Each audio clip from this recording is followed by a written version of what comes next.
أعوذ بالله من الشيطان الرجيم. بسم الله الرحمن الرحيم. يا أيها الذين آمنوا لا تتخذوا الذين اتخذوا دينكم هزوا ولعبا من الذين أوتوا الكتاب من قبلكم والكفار أولياء واتقوا الله إن كنتم مؤمنين. وإذا ناديتم إلى الصلاة اتخذوها هزوا ولعبا ذلك بأنهم قوم لا يعقلون. قل يا أهل الكتاب هل تنقمون منا إلا أن آمنا بالله وما أنزل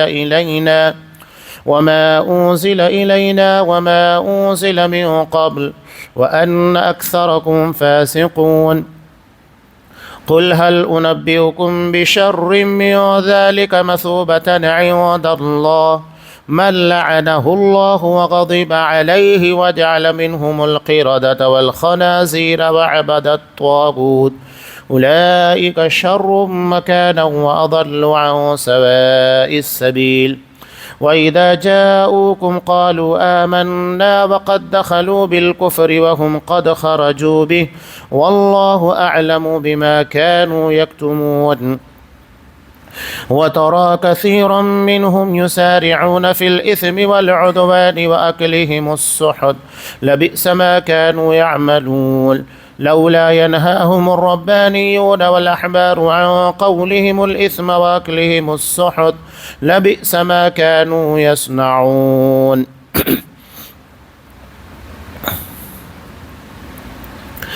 مسلمانوں، ان لوگوں کو دوست تو نہ بناؤ جو تمہارے دین کو ہنسی کھیل بنائے ہوئے ہیں، خواہ وہ ان میں سے ہوں جو تم سے پہلے کتاب دیے گئے یا کفار ہوں۔ اگر تم مومن ہو تو اللہ تعالیٰ سے ڈرتے رہو، اور جب تم نماز کے لیے پکارتے ہو تو وہ اسے ہنسی کھیل ٹھہرا لیتے ہیں، یہ اس واسطے کہ بے عقل ہیں۔ آپ کہہ دیجئے، اے یہودیوں اور نصرانیوں، تم ہم میں سے صرف اس لیے دشمنیاں کر رہے ہو کہ ہم اللہ تعالیٰ پر اور جو کچھ ہماری جانب نازل کیا گیا ہے، جو کچھ اس سے پہلے اتارا گیا، اس پر ایمان لائے ہیں، اور اس لیے بھی کہ تم میں اکثر فاسق ہیں۔ کہہ دیجئے کہ کیا میں تمہیں بتاؤں تاکہ اس سے بھی زیادہ اجر پانے والا اللہ تعالیٰ کے نزدیک کون ہے؟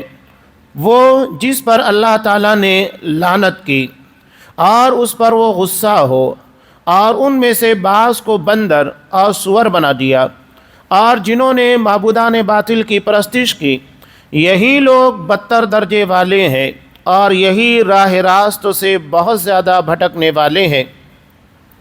اور جب تمہارے پاس آتے ہیں تو کہتے ہیں کہ ہم ایمان لائے، حالانکہ وہ کفر لیے ہوئے ہی آئے تھے، اسی کفر کے ساتھ ہی گئے بھی، اور یہ جو کچھ چھپا رہے ہیں اسے اللہ تعالیٰ خوب جانتا ہے۔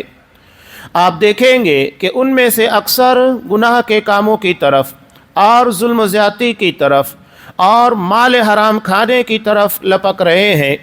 جو کچھ یہ کر رہے ہیں وہ نہایت برے کام ہے۔ انہیں ان کے عابد و عالم جھوٹ باتوں کے کہنے اور حرام چیزوں کے کھانے سے کیوں نہیں روکتے؟ بے شک برا کام ہے جو یہ کر رہے ہیں۔ سورہ مائدہ آیت نمبر 56 سے آیت نمبر 63۔ محترم حاضرین، عزیز ماں اور بہنوں، یہود کے تعلق سے سلسلہ کلام جاری ہے۔ یہاں اسی بات کو دہرایا گیا کہ ان لوگوں کو دوست نہ بناؤ جو تمہارے دین کو ہنسی کھیل بنائے ہوئے ہیں۔ یہاں خاص طور کے پر عربی زبان کی اہمیت کا پتہ لگتا ہے کہ ایک لفظ ہے ولی۔ عربی زبان میں دوستوں کے لیے کئی الفاظ استعمال کیے جاتے ہیں، کہیں ولی، کہیں حبیب، کہیں رفیق، ایسے بہت سارے، تو کہیں صاحب استعمال کیا جاتا ہے، اور ہر چیز کا معنی جدا جدا ہوتا ہے۔ اب ولی کا جو لفظ ہے، یہ لفظ دراصل دل کی گہرائیوں کے ساتھ کسی سے دوستی کرنا اس کے لیے استعمال کیا جاتا ہے۔ تو یہاں یہود اور نصارہ کے بارے میں جو کہا گیا کہ تم انہیں اپنا ولی دوست مت بناؤ، یعنی جنہیں دل کے اندر جگہ دی جائے، جو جگہ صرف صاحب ایمان کے لیے ہوتی ہے، مومن کے لیے ہوتی ہے، اس مقام کے پر کسی اور کو فائز نہیں کیا جائے گا۔ یہ فرق یاد رکھیے۔ البتہ کافروں سے، مشرکوں سے یہود و نصارہ ہے، ان لوگوں سے لین دین کرنا کوئی مسئلہ نہیں، ان لوگوں کے ساتھ اچھے اخلاق سے پیش آنا تاکہ اسلام اور مسلمانوں کے تعلق سے ان کے دلوں کے اندر کوئی غلط فہمی نہ ہو یا اسلام اور مسلمانوں کی تبلیغ ہو سکے، بہت اچھی چیز ہے، یہ کرنا چاہیے۔ اس لیے کہ ایک غیر مسلم ہمارے اخلاق، ہمارے کردار اور ہماری تجارت کو دیکھنے کے بعد ہمارے قریب آتا ہے، تو یہ بہت اہم مدعا ہے۔ تو دلی محبت کو قرآن مجید نے منع کیا، جس میں مسلمانوں کے راز بتائے جانے لگ جائے، مسلمانوں کی کنڈیشن ان لوگوں کے پر عیاں کی جائے، مسلمانوں کے عیب انہیں بتائے جانے لگے، یہ سب چیزیں منع ہیں۔ تو دوستی جسے قرآن مجید نے منع کیا، یہ وہ دوستی ہے جو صرف ایک مومن سے ہونا چاہیے، جو اخلاص محبت والی دوستی ہوتی ہے۔ اب یہاں ان لوگوں سے دوستی نہ کرنے کی ایک بڑی وجہ قرآن مجید بیان کر رہا ہے، انہیں دل میں جگہ نہ دینے کی۔ کیوں؟ کہ اس لیے کہ ان لوگوں نے دین کو ہنسی کھیل بنا دیا ہے، یعنی مذاق اڑانا۔ آج بھی آپ دیکھیے گا، آئے دن نبی کریم صلی اللہ علیہ وسلم کا کارٹون بنا کر یا اسلام کے تعلق سے کچھ نہ کچھ کارٹون بنا کر دین کو کھیل تماشا بنا دیا گیا ہے، اس کا مذاق اڑایا جاتا ہے۔ تو یہ اصل چیز ہے۔ تو آپ دیکھیے یورپ کے اندر خاص طور کے پر ڈنمارک کا واقعہ کافی مشہور ہوا، جہاں نبی کریم صلی اللہ علیہ وسلم کے تعلق سے کئی مرتبہ اس طرح کی حرکت کی گئی، اور کہا جاتا ہے کہ یہ آزادی اظہار رائے ہے، یعنی ہر کسی کو اپنی رائے، اپنی فکر اور اپنی باتوں کو رکھنے کی آزادی ہے۔ اگر ہم نے اس کے پر پابندی لگا دی تو انسان اپنی رائے نہیں پیش کر پائے گا، اپنے خیالات لوگوں کو نہیں پیش کر پائے گا۔ تو یہ ان لوگوں کا مدعا ہے۔ حالانکہ اسی یورپ کے اندر حضرت عیسیٰ علیہ السلام کی اہانت مسیح کا قانون ہے کہ اگر کوئی شخص حضرت عیسیٰ علیہ السلام کی شان میں گستاخی کرے گا تو پھر اسے سزا دی جائے گی۔ اب بتائیے کہ اگر اس آزادی اظہار رائے کی بات کر رہے ہیں تو پھر حضرت عیسیٰ علیہ السلام کے تعلق سے کیوں قانون بنایا گیا؟ قانون صحیح ہے، ہم اس کا انکار نہیں کرتے، لیکن وہی قانون محمد صلی اللہ علیہ وسلم کے لیے کیوں نہیں ہے؟ مسلمانوں کے لیے کیوں نہیں ہے؟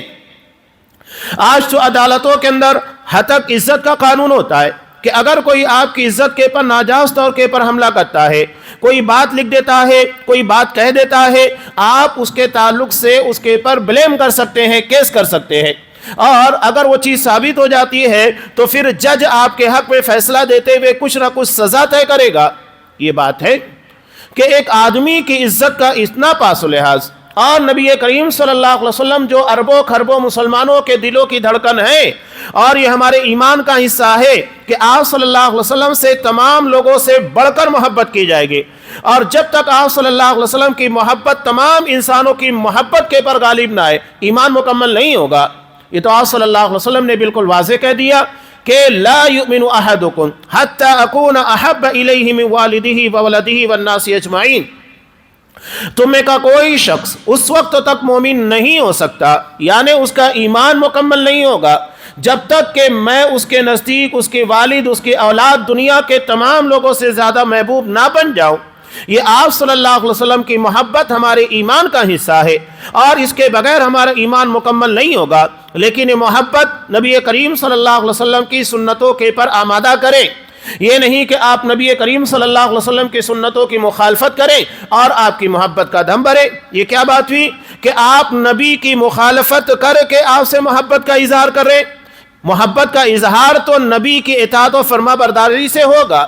عربی شاعر کہتا ہے نا، ان المحب لمن يحب لمطع، کہ آدمی جس سے محبت کرتا ہے اس کا تابع دار ہوتا ہے، اس کی اطاعت و فرما برداری کرتا ہے۔ اب یہاں اطاعت و فرما برداری نہیں، صرف زبان سے اظہار محبت ہے، یہ پسندیدہ نہیں ہے، بلکہ اصل محبت وہ ہے جو کردار و عمل کے ساتھ ہو. جیسا کہ اصحاب کرام نے نبی کے ایک اشارے کے پر جان قربان کر دی، نبی کریم صلی اللہ علیہ وسلم کے ایک حکموں کے پر مال لا کر پیش کر دیا. نبی کریم صلی اللہ علیہ وسلم نے کسی بھی حالت میں ان لوگوں کو دعوت دی، بلایا تو انہوں نے یہ نہیں دیکھا کہ ہمیں کام ہے یا ہم کسی پریشانی میں مبتلا ہے. آپ کی دعوت کو، آپ کے بلاوے کو تمام بلاوے کے پر اہمیت دی. یہ اصل محبت ہے. تو ان لوگوں نے دین کو کھیل اور تماشا بنا دیا. اس کے علاوہ آگے چل کر کچھ چیزیں اور بھی آ رہی ہے اس ضمن کی. کون لوگ ہیں؟ اوت الکتاب من قبلکم الکفار، کہ یہ اوت الکتاب اہل کتاب جن کو یہود اور نصارہ کہا جاتا ہے، اور کفار ہیں. آگے اس ضمن میں ایک روایت بھی آ رہی ہے، اللہ نے ارشاد فرمایا واتقوا اللہ، اللہ سے ڈرو. اللہ کا ڈر تمہارے دلوں کے اندر ہوگا تو کسی بھی یہودی یا نصرانی کو یا اسلام کے دشمن کو تم اپنے دل میں جگہ نہیں دو گے. جو مقام اور محبت ایک مومن سے ہونا چاہیے وہ آپ کسی غیر کو نہیں دے سکتے. اللہ نے ارشاد فرمایا آگے کہ آخر یہ لوگ دین کا تماشا کیسے بناتے ہیں. اس کی ایک مثال یہاں پر دی جا رہی ہے کہ وَإِذَا نَادَيْتُمْ إِلَى الصَّلَاةِ اتَّخَذُوهَا هُزُوًا وَلَعِبًا، اور جب تم نماز کے لیے پکارتے ہو تو وہ اسے ہنسی کھیل ٹھہرا لیتے ہیں. اس ضمن میں ایک روایت بھی ہے حضرت ابو محذورہ رضی اللہ تعالیٰ عنہ کے تعلق سے. یہ خود کہتے ہیں کہ جب مسلمانوں نے اذان دینا شروع کر دی تو میں مذاق کے طور پر ان کلمات کو دہرانے لگا. یعنی نماز کے لیے جو اذان دی جا رہی ہے اسے مذاق بنایا جا رہا ہے، اس کے تعلق سے ہنسی کھیل کھیلا جا رہا ہے. یہ خود بیان کریں کہ جب آپ صلی اللہ علیہ وسلم نے یہ کلمات پڑھے اور یہ اذان ہوئی تو میں نے اسے ازراہ مذاق اس چیز کو دہرانا شروع کر دیا. لیکن ہوا کیا کہ اللہ تبارک و تعالیٰ نے انہیں ہی اس بات کی ہدایت دے دی کہ وہ خود بعد میں مسلمان ہو گئے. ابو محذورہ خود کہتے ہیں کہ پہلے میں مذاق اڑا رہا تھا، لیکن ایک بات اللہ نے میرے دل کے اندر ڈال دی، اللہ نے مجھ کو مسلمان بنا دیا. یہ خود اپنے دوستوں کے درمیان بیٹھ کر اذان کی نقل اتار رہے تھے مذاق کے طور کے پر، لیکن بعد میں اللہ نے انہیں ہی اسلام کی توفیق دی. اب ایک مرتبہ آپ صلی اللہ علیہ وسلم کے پاس آئے، اذان کے کلمات کو دہرایا تو ان کی آواز بڑی پیاری تھی، تو آپ صلی اللہ علیہ وسلم نے انہیں مکہ کا مؤذن بنا دیا. یعنی جو اذان کا مذاق بنا رہا تھا اللہ نے اسی کو مؤذن بنا دیا. یہ اللہ تبارک و تعالیٰ کی قدرت ہے کہ جو مذاق اڑا رہا تھا وہی اس نے شانے کے پر آ گیا ہے. یہ مسلم کی روایت میں پوری تفصیل کے ساتھ بیان کیا گیا ہے.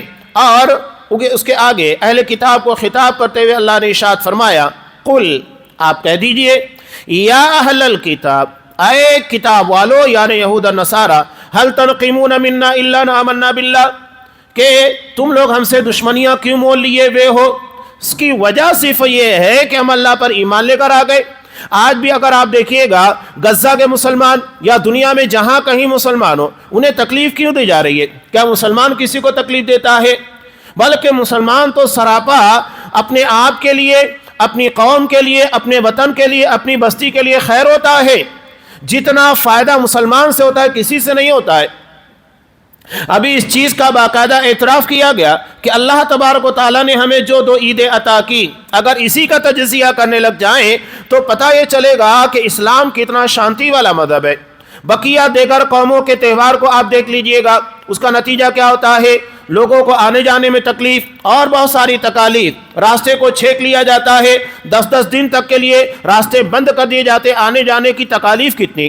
اس کے بالمقابل مسلمانوں کے تہوار کہ اگر عید الفطر آتی ہے تو ایک مہینہ پورا شانتی کا ہوتا ہے، اس سے مسلمان بھی فائدہ اٹھاتا ہے، غیر مسلمین بھی تجارت کر کے مسلمانوں سے بڑا فائدہ حاصل کرتے ہیں. اس کے علاوہ شانتی کا ایک ماحول بنا ہوتا ہے کہ مسلمان خود روزہ رکھنے کے بعد اپنے درمیان امن اور سکون کے ساتھ ہوتا ہے، یہاں تک کہ غیر مسلم بھی اس کا احترام کرتے ہیں. رمضان المبارک آنے کے بعد جو مسلمانوں کے درمیان ہوتے ہیں انہیں خود اس بات کا احساس ہوتا ہے کہ یہ مہینہ بڑا پوتر ہے، اس میں روزے رکھے جاتے ہیں، اپاس رکھے جاتے ہیں. اور عید الفطر آنے کے بعد بتائیے کہ آنے جانے والے لوگوں کو کیا تکلیف ہوتی ہے. ہمیں عید کی نماز پڑھنے کا حکم دیا گیا، میدان میں جائیے، میدان میں جانے کے بعد تھوڑا وقت ہوتا ہے، آدھا پون گھنٹے کا وقت ہوتا ہے، آپ وہاں سے فارغ ہو گئے، اور اس کے بعد جو امن اور شانتی کا ماحول، یہاں تک کہ غیر مسلم بھی مسلمانوں کی عید کا انتظار کرتے ہیں، تجارتی نقطہ نظر سے انہیں فائدہ ہوتا ہے بزنس کا۔ دوسری بات یہ ہے کہ ہمارے اپنے تہواروں کے پر غیر مسلم جہاں پر مسلمانوں کے ساتھ ملی جلے انداز میں رہتے ہیں، تو مسلمان انہیں اپنے تہواروں کے پر دعوت دیتے، وہ شیر خرمے کے لیے آتے ہیں بہت سارے مقامات پر۔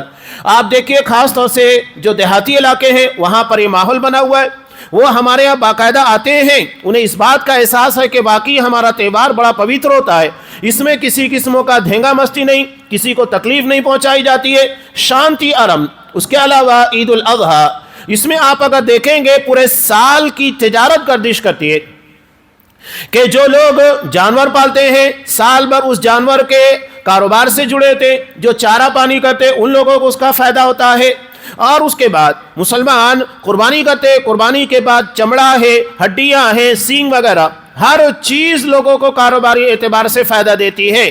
اس کے علاوہ غریبوں کو اچھا گوشت کھانے کو مل جاتا ہے۔ سوچئے ہمارے تہواروں کے اندر شانتی کا پیغام، یہ پیغام دیا جا رہا ہے کہ اسلام لوگوں کو روزگار مہیا کرتا ہے، شانتی مہیا کرتا ہے، ایک ایسا ماحول کریٹ کرنا چاہتا ہے جس کی بنیاد کے پر لوگوں کو اچھا پیغام جا سکے۔ یہ ہے اسلام کی تعلیمات۔ اس کے بالمقابل اگر آپ دیگر لوگوں کے تہوار دیکھیے، آپ کو خود سمجھ میں آ جائے گا کہ ان کے تہواروں میں کتنا لوگوں کو فائدہ ہوتا ہے، کتنا نقصان ہوتا ہے، یہ بالکل واضح طور کے پر سمجھ میں آئے گا۔ یہ اسلام کی پہچان اور شناخت ہے، لیکن اسلام مسلمانوں کو ہی دشمنی کا ٹارگٹ بنایا جاتا ہے۔ جہاں پر دیکھیے کہیں ماب لنچنگ کی جا رہی ہے، کہیں گوشت چیک کرنے کے بعد انہیں مار دیا جا رہا ہے۔ قانون ہے کہ نہیں؟ قانون کس لیے بنایا گیا؟ عدلیہ کس لیے؟ پولیس ڈپارٹمنٹ کس لیے؟ قانون کی ویوستھا کرنا ان لوگوں کی ذمہ داری ہے۔ اگر ہر کوئی ایرا گیرا آئے اپنے ہاتھ میں قانون لے فیصلہ کرنے لگ جائے تو پھر امن اور شانتی کہاں رہ جائے گی؟ اس کے علاوہ آپ خاص طور کے پر دیکھیے جو مسلم ممالک ہیں، خاص طور کے پر عرب ممالک، وہاں پر غیر مسلموں کی ایک بڑی تعداد رہتی ہے۔ کبھی آپ نے سنا کہ وہاں کی حکومت غیر مسلموں کو تکلیف پہنچا رہی ہے، یا وہاں کے رہنے والے مسلمان غیر مسلموں کو تکلیف دیتے ہیں؟ آپ کو نہیں ملے گا۔ یہی تو اسلام کا پیغام ہے۔ لیکن آپ دیکھیے کہ جہاں مسلمان اقلیت میں ہیں، آپ ہندوستان کی بات کہیے، دیگر ممالک کی، تو کیا تکلیفیں مسلمانوں کو ہے سب اچھے طریقے سے جانتے ہیں۔ اس کا مطلب یہ ہے کہ اسلام حقیقت میں شانتی کا دین ہے، کہ جہاں یہ حکومت کر رہا ہوتا ہے، اسلامی حکومت ہوتی ہے، وہاں مسلمان تو مسلمان، غیر مسلم بھی شانتی کے ساتھ ہوتے ہیں۔ یہی اسلام کا پیغام ہے۔ لیکن معاملہ کیا ہے؟ قرآن کہہ رہا ہے کہ صرف ایمان کی بنیاد کے پر ہمیں ٹارگٹ کیا جاتا ہے، مسلمان ہونے کی وجہ سے ہم کو پریشان کیا جاتا ہے۔ هل تنقمون منا الا ان آمنا باللہ، تم ہمیں کیوں تکلیف دے رہے ہو، انتقام کیوں لیتے ہو، کیوں ہمارے خلاف آوازیں کستے ہو یا ہمارے خلاف پروپیگنڈا کرتے ہو؟ اس کی وجہ یہ ہے کہ ہم اللہ پر ایمان رکھتے ہیں۔ یہ جرم ہے کہ ہم ایک اللہ کو مانتے ہیں، اس کی بنیاد کے پر ہم کو سزا دی جائے۔ اور جنگ خندق کا جو واقعہ سورہ بروج کے اندر اللہ نے بیان کیا، جس میں 70,000 لوگوں کو بیک وقت آگ کی بھڑکتی ہوئی شعلوں والی خندق میں کودنے پر مجبور کیا گیا، اصحاب الاخدود جن کو کہا جاتا ہے۔ قرآن مجید نے کیا کہا؟ وَمَا نَقَمُوا مِنْهُمْ إِلَّا أَن يُؤْمِنُوا بِاللَّهِ الْعَزِيزِ الْحَمِيدِ۔ انہیں کیوں سزا دی گئی؟ اتنا خطرناک عذاب کیوں لوگوں کے پر مسلط کیا گیا کہ خندق کھودنے کے بعد اس میں آگ بھڑکائی گئی اور اس میں انہیں کودنے کے لیے مجبور کیا گیا؟ کیوں ایسی سزا دی گئی؟ اس لیے کہ وہ اللہ پر ایمان لائے۔ اور آج بھی وہی کچھ ہو رہا ہے، قرآن وہی بیان کر رہا ہے کہ یہود و نصارہ ہو، کفار و مشرکین ہو، ان لوگوں کو تمہارے ایمان سے جلن ہے، وہ تمہیں مومن نہیں دیکھنا چاہتے، اور اگر تم مومن نہیں رہ جاؤ گے اسے پسند آئے گا، اس لیے کہ تم بھی ان کے جیسے بن گئے ہو۔ تو قرآن وہی بیان کر رہا ہے وَمَا أُنزِلَ إِلَيْنَا وَمَا أُنزِلَ مِن قَبْلِ، اور جو کچھ ہماری جانب نازل کیا گیا اور جو کچھ اس سے پہلے اتارا گیا اس پر ہم ایمان لائے۔ وَأَنَّ أَكْثَرَكُمْ فَاسِقُونَ، اور اس لیے بھی کہ تم میں اکثر فاسق ہیں۔ یہ یہودیوں کے تعلق سے، یعنی تم لوگوں نے دین کا ویسا اہتمام نہیں کیا، دین کے پر ویسے عمل نہیں کیا جیسا کرنا چاہیے، بلکہ تم لوگ فاسق ہو، یعنی اللہ کے حکم کی خلاف ورزی کرنے والے۔ اب یہاں ان لوگوں نے جب دین کی خلاف ورزی کی اب یہ پیغام امت مسلمہ کو بھی دیا جا رہا ہے، یہ بات یاد رکھیے گا۔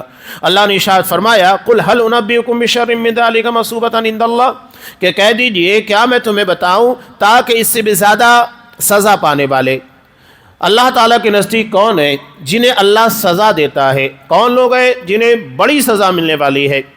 اور من لعنہ اللہ وغضب علیہ، اللہ نے جن کے پر لعنت کی اور ان کے پر اپنا غصہ نازل کیا، وجعل منہم القردۃ والخنازیر وعبد الطاغوت، اور اللہ نے ان لوگوں میں سے کچھ کو بندر بنا دیا، کچھ کو سور بنا دیا، اور کچھ لوگوں کو معبودان باطل کی پرستش کرنے والا، اولئک شر مکانا، یہ بدتر درجے والے جن کے تعلق سے یہاں پر بیان کیا گیا، وَأَضَلُّ عَنْ سَوَاءِ السَّبِيلِ، اور راہ راستوں سے بہت زیادہ بھٹکنے والے۔ یہاں قرآن مجید نے جس چیز کا تذکرہ کیا، دیکھیے اسلام میں جو سزائیں ہیں وہ مثل ہوتی ہے، یعنی انسان جیسی غلطی کرے گا سزا ویسے ہوگی۔ اب جیسا کہ آپ صلی اللہ علیہ وسلم نے، بخاری کی ایک روایت ہے، خواب میں ان تمام چیزوں کو دکھایا گیا کہ سزائیں کیسی ہوگی، تو اس میں ایک سزا کا تذکرہ ہے کہ ایک شخص لیٹا ہوا ہے، فرشتہ اس کے پاس مسلط ہے، ایک بڑا پتھر لیتا ہے، اس کے سر کے پر مارتا ہے، سر چکنا چور ہو جاتا ہے، اس کے بعد وہ پتھر لڑک کے جاتا ہے، فرشتہ وہ پتھر پھر لاتا ہے، یہ پہلی کنڈیشن میں آتا ہے، تو پھر اس کے بعد فرشتہ اس کے سر کے پر وہی پتھر مارتا ہے۔ آپ صلی اللہ علیہ وسلم نے پوچھا یہ کون ہے، اسے ایسی سزا کیوں دی جا رہی ہے؟ تو کہا کہ یہ وہ شخص ہے جو نماز کے وقت سستی کرتا تھا، نماز نہیں پڑھتا تھا، اور نماز کے وقت اس کا سر بھاری ہو جاتا، سستی آتی، کیا نماز پڑھیں گے؟ سوچئے انسان کے گناہ کا اصل و مرکز کیا ہے، جہاں سے وہ غلطی کر رہا ہے، اس کا اپنا سر ہے، اس کی سوچ ہے، تو جہاں سے غلطی کا صدور ہو رہا ہے اسی جگہ کے پر اس کو سزا دی جا رہی ہے، یعنی اس کے سر کے پر پتھر مار کر اسے کچلا جا رہا ہے، یہ ہے سزا۔ یعنی انسان کی غلطی جیسی ہوگی اسی اعتبار سے اس کے پر سزا کا نفاذ ہوگا۔ سر سے غلطی ہو رہی ہے تو سر کے پر سزا کا اطلاق ہوگا۔ اب یہاں اللہ نے جو ارشاد فرمایا کہ انہیں بندر بنا دیا گیا اور انہیں سور بنا دیا گیا اور باطل معبودان باطلہ کی پرستش کرنے والا، ایسا کیوں ہے کہ ان لوگوں کو بندر بنایا گیا، سور بنا دیا گیا، کوئی اور جانور کیوں نہیں بنایا گیا؟ گدھا بنا دیا جانا یا کوئی اور جانور کے اندر ان کو تبدیل کر دیا جانا؟ اس کی وجہ یہ ہے، دیکھیے بندر کے تعلق سے اگر آپ دیکھیں گے، علامہ ابن قیم رحمۃ اللہ علیہ نے بڑے پیارے انداز سے اس چیز کی وضاحت کی ہے کہ بندر دن بھر کیا کرتا ہے؟ بندر کا دو ہی کام ہوتا ہے۔ بندر اگر جاگ رہا ہے تو مستی کرتا رہے گا، اچھل کود مچائے گا اور کھائے گا، اس کے علاوہ اس کا کوئی کام نہیں ہوتا ہے، اس کی زندگی میں آپ کو کوئی مشن نہیں ملے گا۔ ہمارے یہاں ایک مثال بھی دی جاتی ہے کہ بارش لگنے سے پہلے اگر بارش آنے لگ گئی ہے اور کسی کا مکان خستہ ہے، پانی چونے لگتا ہے، ٹپکنے لگتا ہے، تو وہ کہتا ہے کہ مکان تعمیر کر لوں گا تاکہ پانی نہ ٹپکے، تو کہتے ہیں کہ بندر کی طرح یہ سوچ رکھتا ہے کہ بندر بھی بارش ہونے لگتی ہے تو سوچتا ہے کہ میں اپنا گھر بنا لوں گا تاکہ مجھ کو رہنے کا ٹھکانہ مل جائے، اور جب موسم بیت جاتا ہے اس کے بعد دوبارہ اپنی کنڈیشن پر آ جاتا ہے۔ تو یہ مثال دی جاتی ہے بندر۔ آج ہمارے یہاں دیکھیے، یعنی اچھل کود کھیل کود کے اندر لگے رہنا، امت کا ایک بڑا طبقہ اسی کے اندر لگا ہوا ہے، کرکٹ میں لگا ہوا ہے، مسلسل گھنٹوں لگا ہوا ہے، نماز چھوڑ دیتے ہیں، کاروبار چھوڑ دیتے ہیں، اور اگر گھر میں بچے لگے ہوئے ہیں تو ماں باپ آواز دے رہے، سننے کے لیے تیار نہیں ہے، جبکہ نماز اگر آپ نفل پڑھ رہے ہیں، ماں باپ آپ کو آواز دے تو ماں باپ کی آواز کو سننا ہے، نماز توڑ دینا ہے۔ یہاں تو بچہ گیم کے باہر نہیں نکلتا ہے، کھیل کود کے باہر نہیں نکلتا ہے۔ سوچئے کتنے افسوس کے بعد۔ دیکھیں کھیلنا کودنا شریعت میں منع نہیں ہے، آپ ضرورت کے تحت کھیلیے کودیے، جس کی بنیاد کے پر آپ کی فٹنس ہو، صحت اور جسمانی اعتبار سے، ذہنی اعتبار سے آپ فری ہو جائے، وہ حد تک ٹھیک ہے، یعنی اتنا ہی رکھیے جتنا آپ کے لیے فائدہ ہو، اسے مقصد مت بنائیے گا۔ کھیل کود دراصل ہماری زندگی کے لیے ایک ذریعہ ہے کہ اس کے ذریعے سے ہماری صحت بہتر ہو جائے، ذہنی اعتبار سے انسان کا برڈن کم ہو جائے، بس اس سے زیادہ نہیں۔ اگر ہم اس سے زیادہ اس کو اصل بنا لیں اور گھنٹوں اسی کے پیچھے لگے رہیں، یا تو ٹی وی کے پر بیٹھے کرکٹ دیکھ رہے ہیں، گیم کھیل رہے ہیں، یہ تمام چیزیں دراصل اسی کے اندر شامل آتی ہے کہ آپ کھیل تماشے کے اندر لگے ہوئے ہیں۔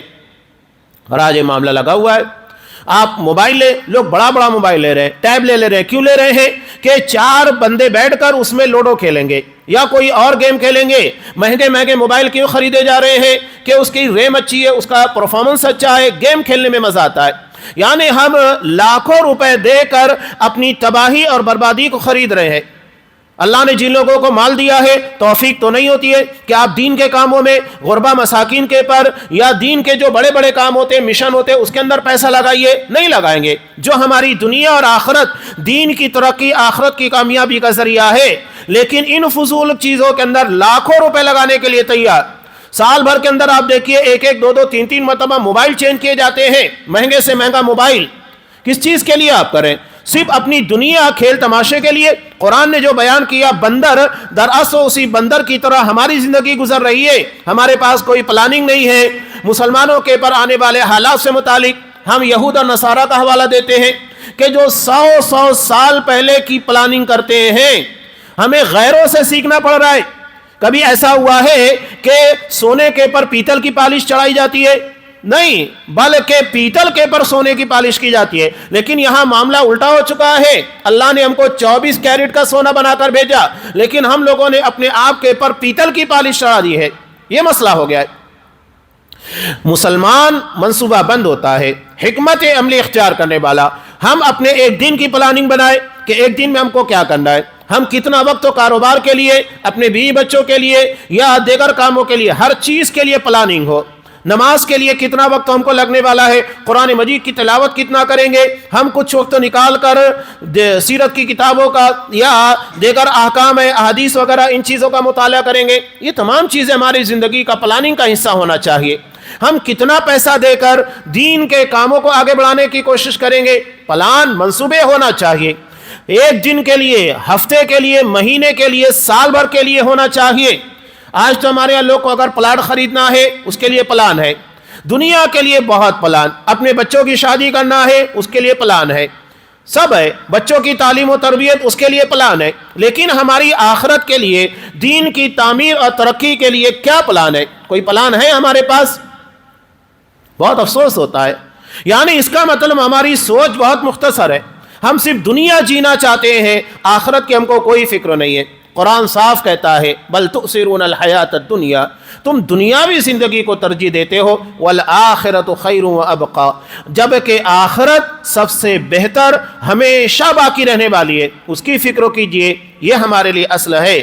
تو یہ ہو گیا بندر۔ اس کے بعد سور، یہ بڑا گندا جانور ہوتا ہے، کوئی چیز کی تمیز نہیں کرتا، بس کھا رہا ہے۔